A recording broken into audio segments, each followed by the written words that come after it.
12वें अध्याय के 15वें श्लोक की चर्चा हम लोग कर रहे थे, जहाँ पर कि भगवान श्री कृष्ण कहते हैं यस्मान्नो द्विजते लोको लोकान्नो द्विजते चयः हर्षामर्ष भयोद्वेगै मुक्तो यः सच में प्रियः। यस्मात् जिस भक्त से लोक माने कोई व्यक्ति न उद्विजते, उद्विजते दुख प्राप्त नहीं होता, न उद्विजते, उद्विजते माने जिससे दुख प्राप्त होता है, न उद्विजते दुख प्राप्त नहीं होता। यह च और जो लोका किसी व्यक्ति से न उद्विजते दुख प्राप्त नहीं होता, यह च और जो हर्ष अमर्ष भय उद्वेग, हर्ष अमर्ष प्राकृतिक वस्तु की अप्राप्ति से चांचल्य, भय और उद्वेग से मुक्त मुक्त स वह में मेरा प्रिय प्रिय है। जिस भक्त से कोई व्यक्ति दुख प्राप्त नहीं होता और जो किसी व्यक्ति के दुराचरण से दुखित नहीं होता और जो आनंद प्राकृतिक वस्तु की अप्राप्ति से चांचल्य, भय और उद्वेग से मुक्त है, वह मेरा प्रिय है। तो जिन्हें देखने से कोई व्यक्ति नहीं डरता, जो किसी से भी भय नहीं पाते, जो स्वाभाविक हर्ष क्रोध आदि से मुक्त है तथा जो सांसारिक विषयों से अपने मन को निवृत्त रखकर निरंतर मेरे ध्यान में तल्लीन है, वे ऐसे भक्त ही मेरे प्रिय हैं। तो इसमें हम लोग देखते हैं कि जो लक्षण बताए, भक्त के जो लक्षण बताए, इसमें जो भगवान श्री कृष्ण का यह कहना है कि कौन से भक्त मुझे प्रिय है, तो हम सचमुच में हम भी चाहते हैं कि हम भक्त के प्रिय बने, हम ईश्वर के प्रिय बने, ईश्वर हमको प्यार करें, हम उनकी लिस्ट में आ जाएं। जो भगवान जिनको जिनको चाहते हैं उनकी लिस्ट में हमारा भी नाम आ जाए, ये हम सब चाहते हैं। परंतु इसमें जो कंडीशन बताई है, कंडीशन से अप्लाई, देखिए आजकल कहा जाता है ना, यहाँ सब कुछ मुफ्त मिलेगा, नीचे छोटे अक्षर में लिखा है कंडीशन से अप्लाई। उसी प्रकार से भगवान श्री कृष्ण ने यहाँ कंडीशन लगा दी, हाँ सब लोग भक्त मुझे प्रिय हैं, परंतु कंडीशन ये है कि जिस भक्त से कोई व्यक्ति दुख प्राप्त नहीं करता और वो भक्त भी किसी और व्यक्ति के दुराचरण से दुखित नहीं होता। बड़ा मुश्किल, हमारा जीवन तो ऐसा ही है, प्रति क्षण हम लोग किसी न किसी व्यक्ति से दुखित होते रहते हैं, इसने ये किया, इसने वो किया, इसने ये किया। घर में भी, घर के बाहर भी, ऑफिस में भी, सभी जगह हमने कोई न कोई नड़े से, कोई न कोई हमको बाधा प्रदत्त करता है। हम ऐसा सोचते हैं, ये है, ये व्यक्ति हमको ऐसा करता है, ये हमारा लेग पुलिंग करता है, ये हमारा बैक बाइटिंग करता है। किसी भी व्यक्ति को बोलो तो भाई ये आपके मन में शांति है, बोले शांति कहाँ से होगी, इतने लोग पीछे लगे हुए हैं, ये अपना पैर खींच रहा है, ये इस प्रकार से हमको बोलता रहता है, ये हमको बुरी रहेगा, सासू हमेशा टक टक टक टक करते हैं, कैसे करे से मशीन बंदर था, टक टक टक टक टक, सासू नड़े से, आ नड़े से, ये है वो है। तो हम लोग के मन में शांति इसीलिए तो नहीं है। भक्त के मन में शांति है क्योंकि उसके मन में भक्ति है। क्यों? It is a question of priorities. जो व्यक्ति यह सोचता है कि हम भगवान के प्यारे रहें और भगवान के साथ उसका निस्बत है, तो इसका मतलब होता है वो एक बहुत हाई लेवल पर फ्लाई कर रहा है, फ्लाई ओवर से जा रहा है। फ्लाई ओवर से जाने से नीचे का ट्रैफिक बिल्कुल जितना भी ट्रैफिक हो हमको उससे क्या करना, हम तो लेफ्ट फ्लाईओवर से जा रहे हैं, हम तो उड़ के जा रहे हैं। जो एरोप्लेन में जाते उनको ट्रैफिक की कोई समस्या ही नहीं है। ट्रैफिक की समस्या उसको है जो नीचे जमीन से जा रहा है, उसको ट्रैफिक की समस्या। तो जो भक्त है वो इतना ऊंचा लेवल पर उसका मन है, वो सदैव भक्ति के प्रेम में इतना मस्ती में रहता है कि फिर वहां नीचे कौन टक करता है, कौन क्या बोलता है, कौन पीछे की क्या आज क्या कोई आलोचना कर रहा है, क्यों कौन क्या कर रहा है, उससे उसको निस्बत ही नहीं करता रहे। He is at a such a high level, not disturb, उसको कोई भी प्रकार का डिस्टर्बेंस नहीं होता है। यस्मानो द्विजते लोको, वह भी किसी को बाधा रूप नहीं होता है। जो भक्त रहता है उसके किसी जगह पर रहने से दूसरे लोगों को कोई हानि नहीं होती। क्यों? वो एडजस्ट कर लेता है। माँ शारदा जी बोलती हैं कोई प्रकार ऐसे लोग रहते हैं जिनके आने से ही मेरे को बहुत प्रॉब्लम हो जाती है। बोले हमको ये नहीं लगेगा, हमको दूध लगेगा, दूध गर्म वाला लगेगा, इसको ये नहीं लगेगा, इतने प्रकार की उसकी डिमांड रहती है। कोई आता है बेचारा लड़का, जो देते हैं वो ले लेता है, उसका कोई डिमांड नहीं है। दूसरा कोई रहता है जाकर के पूरा तहलका मचा देता है। तो ये जो भक्त रहता है उसकी कोई डिमांड नहीं है, यदृच्छा लाभ संतुष्ट। उसके कारण सभी किसी को उसके साथ उद्वेग नहीं है। वो आया गया, उसके कारण किसी को डिस्टर्ब नहीं होता है।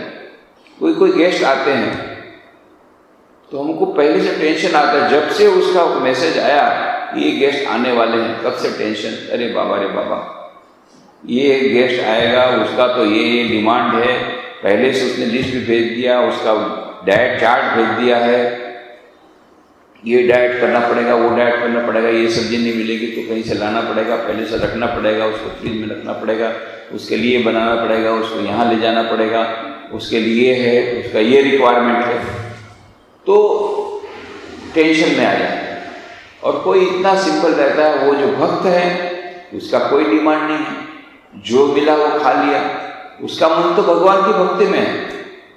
वो ये सोचता भी नहीं कि कच्चा है ना पका है ना क्या है वो क्या है, कुछ नहीं।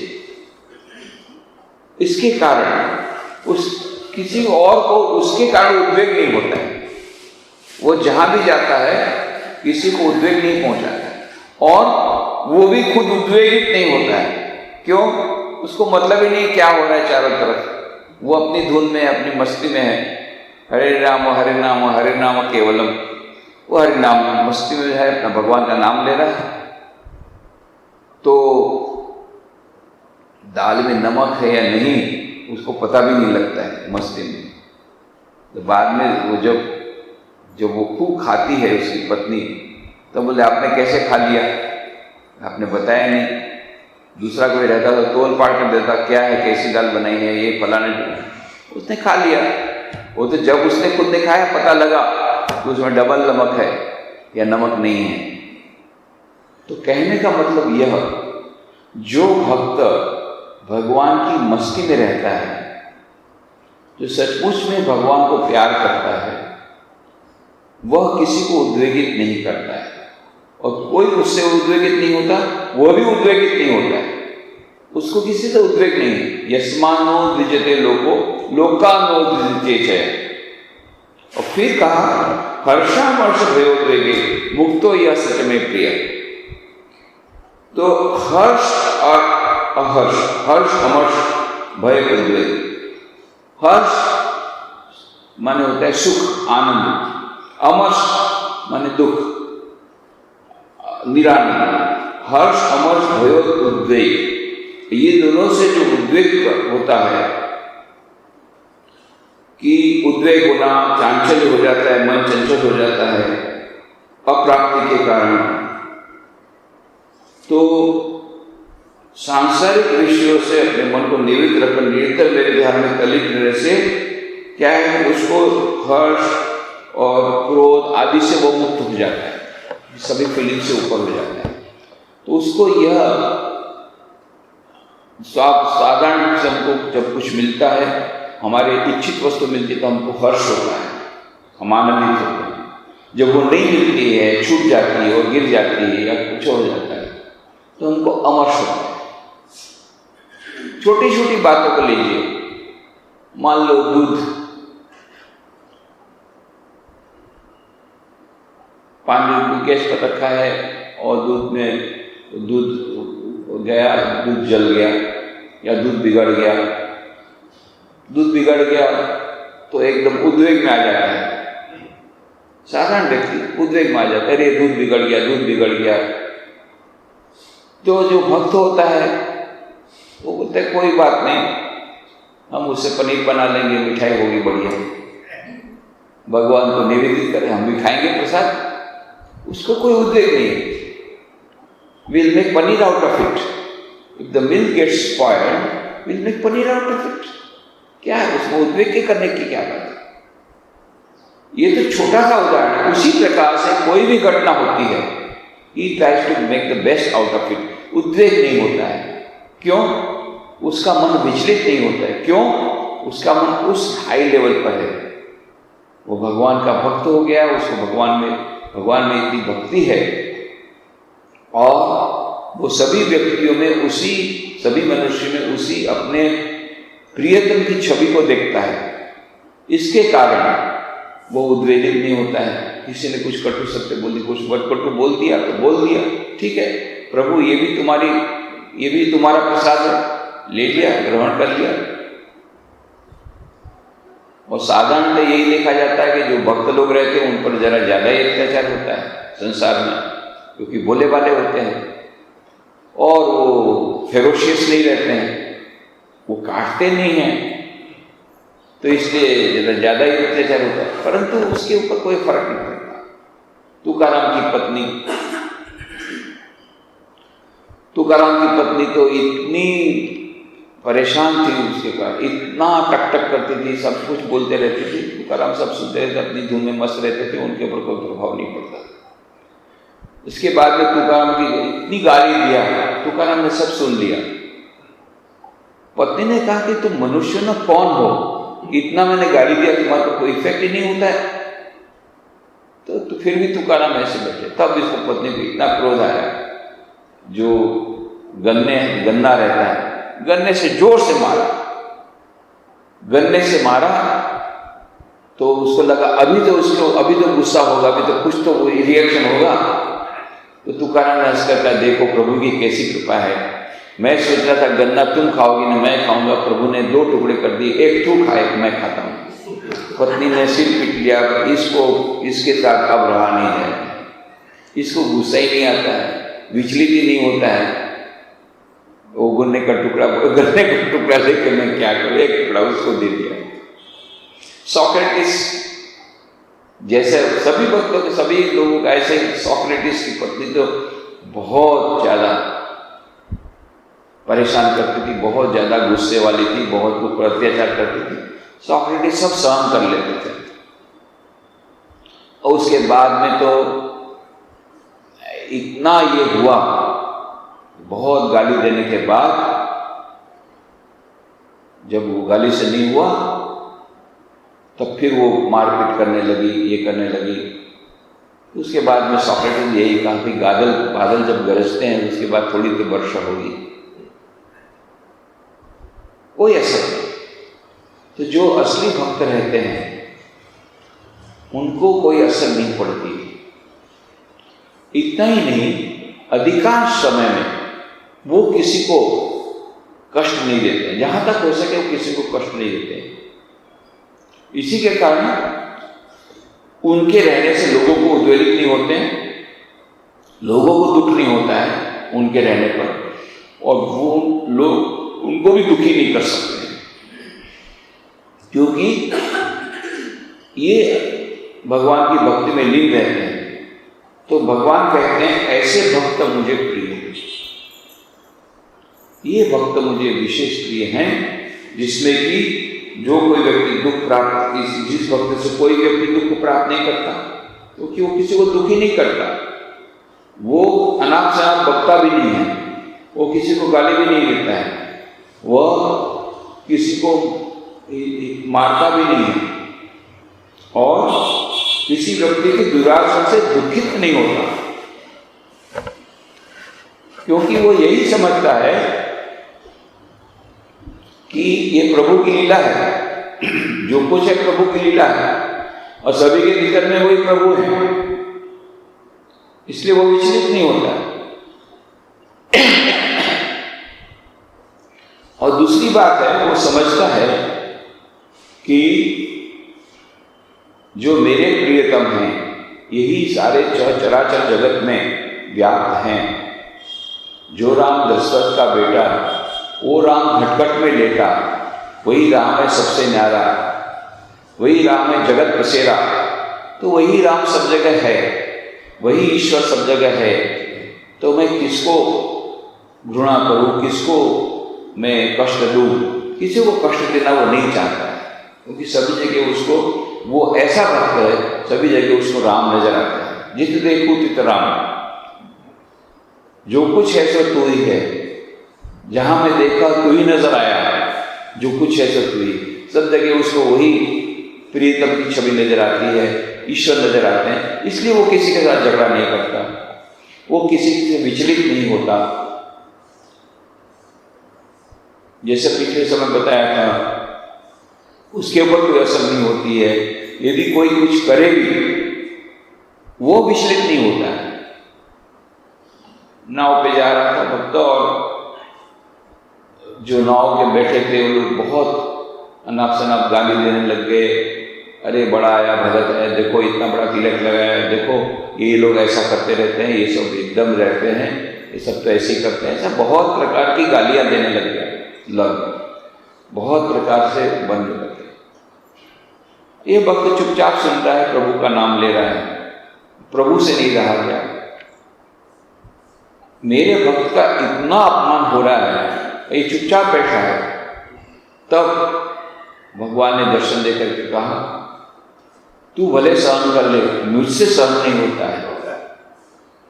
तेरे को इतना अपमान कर रहे हैं, मुझसे सहन नहीं होता है। यदि तू कहे तो अभी अभी मैं नाव पलटा दूं, इन लोगों को सबको डुबा दूं और तुझे बचा लूं। बोल, पलटा दूं नाव? प्रभु पूछ रहे हैं भक्त को। भक्त ने हाथ जोड़कर कहा, प्रभु यदि आपको पलटाना ही है, एक ही बुद्धि पलटा दीजिए। नाव पलटाने से कोई होने वाला नहीं, उनका नुकसान होगा, वो लोग मर जाएंगे। पर ये इतना कर रहे हैं, ये सब बोल रहे हैं, इसलिए कि उनकी बुद्धि ठीक नहीं। उनकी बुद्धि को पलटा दीजिए, पलटाना है, नाव को मत पलटाइए। तो ये जो भक्त है वो कभी किसी का बुरा चाहता नहीं है। इतना ज्यादा गाली कहा, उसका उस पर कोई विचलित नहीं है। इतना ही नहीं, प्रभु को बोलता है, प्रभु इनकी बुद्धि पलटा दीजिए। प्रॉब्लम, समस्या तो वही है, उनकी बुद्धि भ्रष्ट हो गई है। उनको मालूम नहीं है कि मैं भगवान का नाम ले रहा हूं, उससे मुझे क्या आनंद मिल रहा है। उस आनंद से वे वंचित है और वे जानते नहीं हैं कि वे क्या कर रहे हैं। O Lord, they know not what they are doing, forgive them. Jesus Christ ने कहा था जब उसको क्रूसिफाई कर दिया था। तो जो जीसस क्राइस्ट ने जो कहा था, वो यही सब भक्तों का यह एटीट्यूड रहता है, दृष्टिकोण रहता है। प्रभु वो कर रहा है क्योंकि उस अज्ञानी है, तो उनको ज्ञान दो, उनको सद्बुद्धि दो। और दूसरी बात है कि यदि कोई अकारण किसी की निंदा करता है, अकारण, बिना किसी कारण के,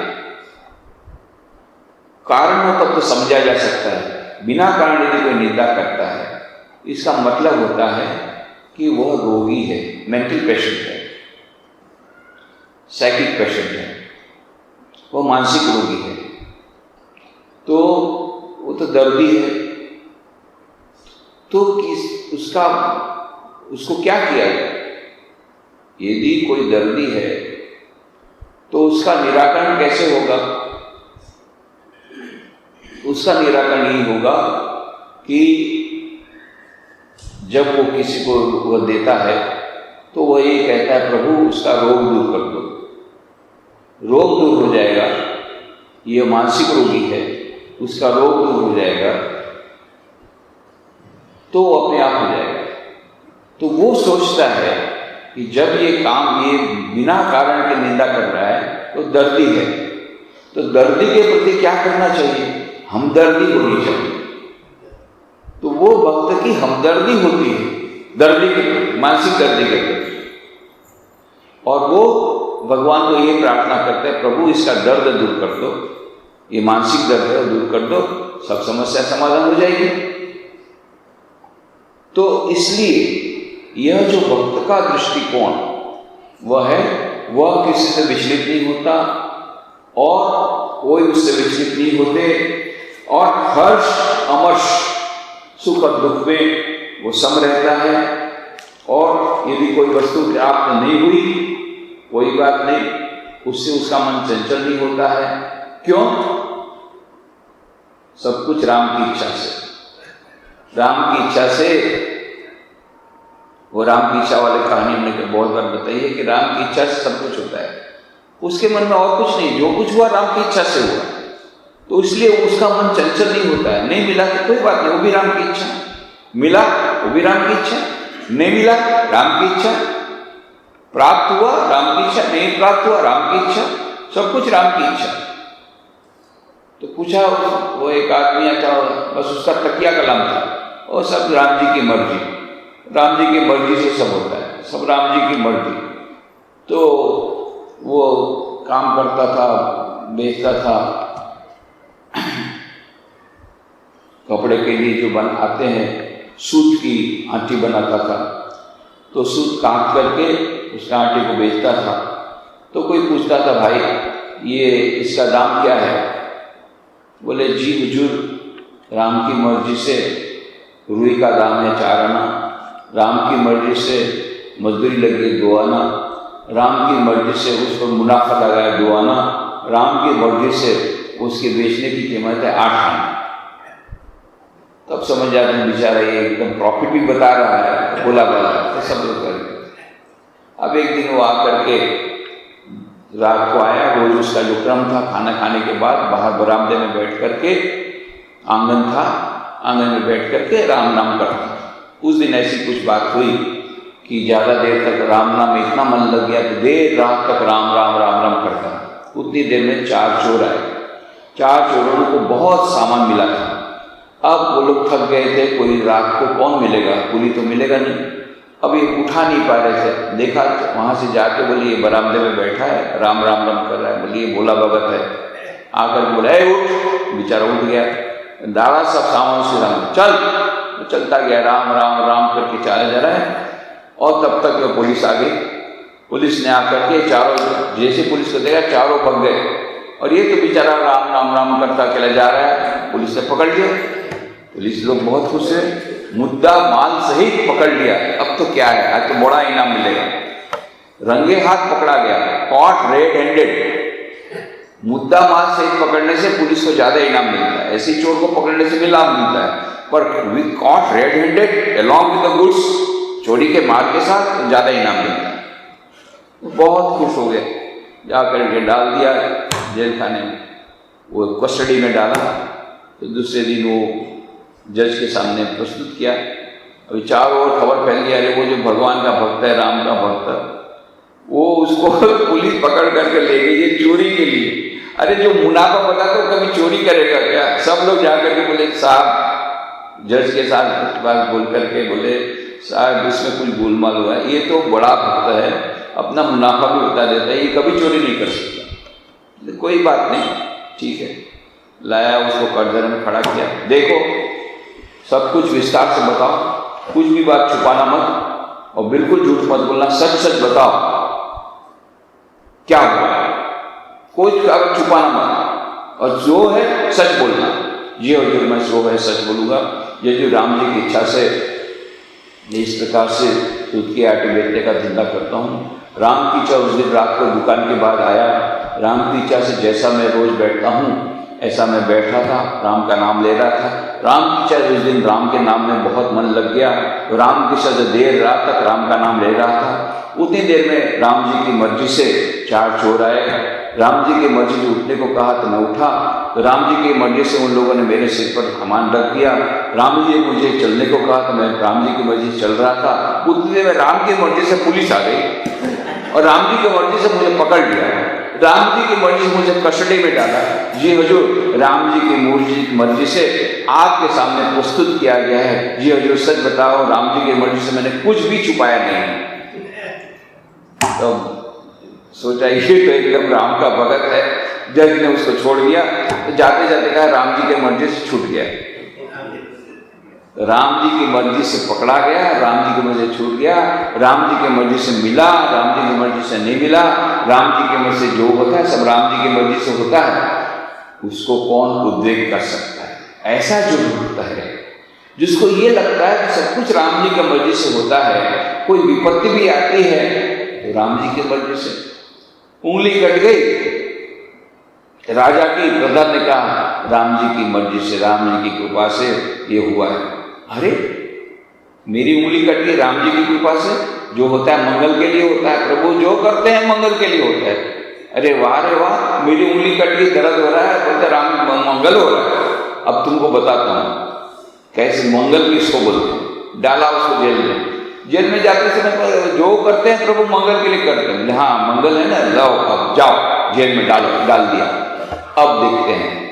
और फिर रात को शिकार के निकला और बस डाकुओं ने पकड़ लिया। अकेला गया था, पकड़ करके बोले अरे वाह रे वाह, 32 लक्षण वाला मिल गया आज तो पुरुष। अब इसका काट करके बलिदान देंगे माँ काली के पास तो हमको बहुत सिद्धि मिलेगी। बहुत खुश हो गए। 32 लक्षण वाला पुरुष मिलना बड़ा मुश्किल है। और जाकर के माँ काली के मंदिर में लेकर के जैसे एक आदमी बलि देने वाला था, तभी बोला अरे देखो देखो देखो, इसकी तो उंगली कटी है। अरे राम राम, उंगली कटी है तो खत शरीर तो बलिदान दे नहीं सकते, तो अब इसको रख के क्या फायदा, छोड़ो। छोड़ दिया। राजा बोला है प्रधान ठीक ही बोला था यार, ये उंगली कटी वो तो मंगल ही हुआ था, उंगली नहीं कटी तो आज सिर कट जाता। तुरंत आकर के प्रधान को छोड़ा। बोले भाई तेरी बात सच थी, जो भगवान ने किया मंगल के लिए किया, पर एक बात बता, मैं तो ठीक है भगवान में मानता नहीं हूं, पर तुम इतने भगवान के भक्त हो, तुम पर भगवान ने क्यों इतना दुख दिया, जेल में रहना पड़ा? बोले जो होता है प्रभु मंगल के लिए करते हैं। देखिए आपको मालूम है शिकार करने जब आप जाते थे आपके साथ मुझे ले जाते थे, तो आपकी उंगली कटी तो आपको छोड़ देते, मेरा बलिदान दे देते। तो मेरे बलिदान नहीं करना था, मुझे जेल में डाला। आपको बचाना था कि उंगली कटे। तो भगवान जो करते हैं मंगल के लिए करते हैं। तो ये जो भगवान जो भक्त इस प्रकार का है, जो होता है प्रभु मंगल के लिए करते हैं। विपत्ति भी आई तो प्रभु उसमें भी तेरा कुछ न कुछ मंगलमय हाथ है। मैं अभी नहीं देख पा रहा ये उंगली क्यों कटी, मुझे तो लगता है बहुत बड़ी विपत्ति आई, पर इस विपत्ति के पीछे भी तुम्हारा कुछ मंगलमय हाथ होगा। यह भक्त वो अपनी श्रद्धा के कारण जो होता है राम जी की मर्जी से होता है, जो होता है प्रभु मंगलमय के लिए करते हैं, प्रभु ने मंगल ही किया होगा। इस प्रकार का जिसका दृष्टिकोण है, उसके जीवन में जब संकट आते हैं, जब कुछ ऐसी घटनाएं घटती हैं जिनको हम विपत्ति बोलते हैं, पर भक्त उससे विचलित नहीं होता, क्योंकि वो जानता मेरा परम प्रिय प्रभु, मेरा जो प्रियतम है वो कभी मुझे परीक्षा में डालेगा तो वही मुझे पास भी कराएगा। उसकी पूर्ण श्रद्धा है, पूर्ण श्रद्धा है, इसलिए वो विचलित नहीं होता। ऐसा जो भक्त है जो किसी भी विपत्ति में विचलित नहीं होता, श्री राम भगवान बोलते हैं वो मेरा प्रिय भक्त है, वो मेरी लिस्ट में, मेरे प्रिय भक्तों की लिस्ट में वही है जो इस प्रकार से विचलित नहीं होता। ये भगवान के लक्षण, भगवान भक्त के लक्षण बताए। यस्मानो द्विजते लोको लोकानो द्विजते चयः हर्षामर्ष भयोदये मुक्तो यः सच मे प्रियः। उसके बाद में बोलते हैं अनपेक्ष शरीर दक्ष उदासीनो गतव्यतः सर्वारंभ परित्यागी यो मद्भक्त समे प्रियः। तो यह जो मद्भक्त मेरा भक्त अनपेक्ष, सांसारिक विषय में स्पृहा शून्य, स्त्रिया नहीं है कोई, शुचि भीतर बाहर पवित्र, दक्ष कार्य में निपुण, उदासीन पक्षपात रहित, गतव्यता दुख शून्य, सर्व आरंभ परित्यागी, सब प्रकार के सकाम कर्मों का परित्याग करने वाला है, सब वह मेरा प्रिय है। तो जो मेरा भक्त सांसारिक विषयों में स्पृहाशून्य रहता है, मैं इतने का इन्वेस्ट करूंगा, मिलियनर बनूंगा, बिलियनर बनूंगा, इस प्रकार से सांसारिक विषयों में जो स्प्रिया होती है कि मैं ओवरनाइट के बिलियनर बन जाऊंगा, मिलियनर बन जाऊंगा, इस प्रकार की जो स्प्रिया रहती है, वो ये करूंगा, वो करूंगा, ये ले आऊंगा, वो लाऊंगा, ऐसी स्प्रिया सच्चे भक्त के अंदर नहीं रहती। क्यों? वो जानता है संपद तव श्रीपद भवघोषपद वारियः, मेरी सच्ची संपत्ति भगवान के चरण है। संपद तव श्रीपद, स्वामी विवेकानंद ने जो खंडन भवन स्तोत्र लिखा, अंतिम जो श्लोक था, संपद तव श्रीपद भवघोषपद वारियः, तो भगवान के चरण यही सच्ची संपद है। संपद तव श्रीपद भवघोषपद वारियः, और ये चरण घोषपद जब ये संपद हो जाते हैं तो यह संसार कैसा हो जाता है? गोष्पद।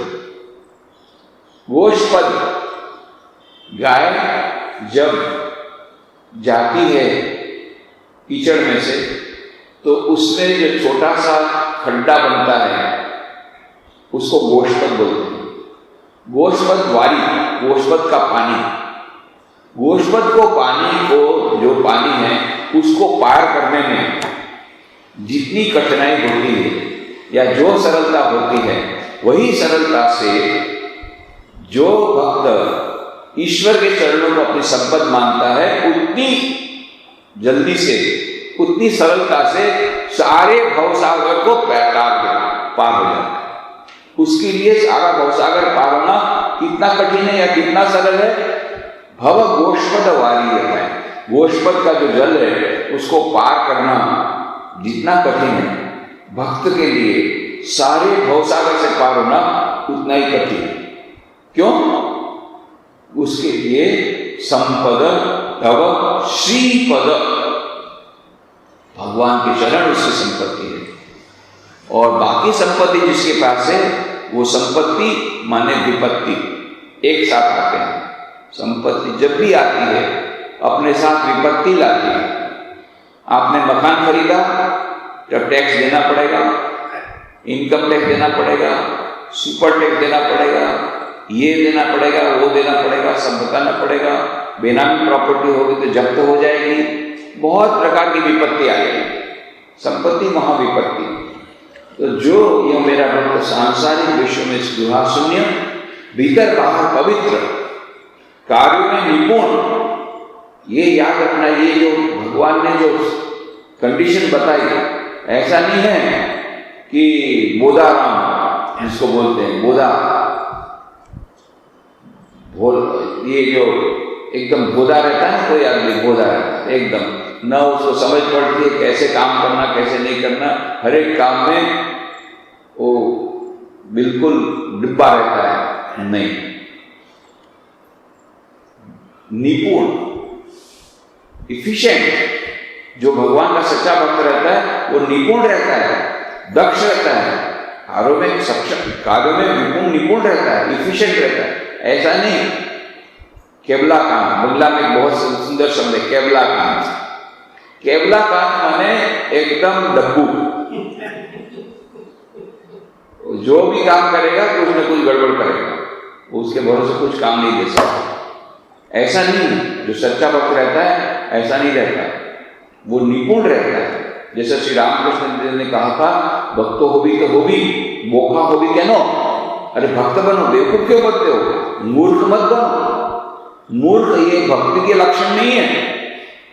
श्री कृष्ण भी यही कहते हैं, भक्त का मतलब ये नहीं है कि तुम कुछ भी काम करोगे, उल्टा पलटा काम करोगे, नहीं, दक्ष है, काम करने में निपुण है, पक्षपात रहित है, दुख शून्य है, सब प्रकार के सकाम कर्मों का परित्याग करने वाला है, सर्वारंभ परित्यागी, आरंभ किसी काम का नहीं करता है, जो आया काम अवश्य अच्छी तरह करता है, पर जानबूझ करके काम को बढ़ाता नहीं है। क्यों? उसको मालूम है जितना मैं काम बढ़ाऊंगा मेरी भक्ति का समय कम हो जाएगा, इसलिए वो संतुष्ट है। जो पैसा मिला ठीक है, जो है मेरी जीविका जो मेरा अधिक से अधिक समय ईश्वर की सेवा में जाए, ईश्वर की भक्ति में जाए। इस कारण he is not very ambitious. ये आजकल के मोटिवेशनल स्पीकर तो इस श्लोक को निकाल देंगे, मतलब ये श्लोक बिल्कुल काम का नहीं है, ये हमारे विरुद्ध है। हम तो मोटिवेशन देते हैं, रातों रात एकदम बन जाओ, करोड़पति बनो, करोड़पति बनो, विजुलाइज करो कि तुम करोड़पति बन गए, विजुलाइज, एकदम रातों रात करोड़पति बनो, करोड़पति बनो, बस मोटिवेशन। ये मोटिवेशन स्पीकर वाले इस श्लोक को बात दे देंगे। भगवान का सच्चा भक्त ऐसा हाईली एम्बिशियस नहीं रहता है, संतुष्ट रहता है। हाँ, भक्ति प्राप्त करने के लिए हाईली एम्बिशियस है, मुझे और भक्ति मिले, और भक्ति मिले, और आगे बढ़ूं, आध्यात्मिक लेवल में और आगे बढ़ूं, उसमें वो संतुष्ट नहीं है। पर इसमें संतुष्ट है, जो मिला, दो रोटी एक लंगोटी तेरे पास में पाया। कबीर कहते हैं 2 रोटी 1 लंगोटी मिली, बस प्रभु मैं गुलाम तेरा, तू देवान तेरा। 2 रोटी 1 लंगोटी तेरे पास में पाया, बस ये पार हो गया, खत्म। अभी तो वो जमाना गया, 2 रोटी 1 लंगोटी, अरे बाबा रे बाबा, 2 रोटी नहीं, 2 रोटी तो सवाल ही नहीं है। 5 स्टार का होटल का खाना 2 रोटी नहीं, और 5 स्टार के समान बिल्डिंग, मकान 1 नहीं 2 3, एक बम्बई में, एक अमेरिका में, एक बड़ौदा में, और संतुष्टि नहीं। 2 रोटी 1 लंगोटी की तो बात ही अलग है। पर इसीलिए विपत्ति है, और इसीलिए मन में अशांति है, और इसीलिए भक्ति नहीं होती है, और इसीलिए भगवान के जो लक्षण हैं हम लोग उसके साथ एक नहीं हो पाते। तो कहते हैं जो मेरा भक्त सांसारिक विषयों में स्पृहा शून्य, भीतर बाहर पवित्र, कार्यों में निपुण, पक्षपात रहित, दुख शून्य, सब प्रकार से सकाम कर्मों का परित्याग करने वाला है, वह मेरा प्रिय है। बस अब 12 अध्याय अगले चर्चा में समाप्त करेंगे और फिर पूरा समापन करेंगे।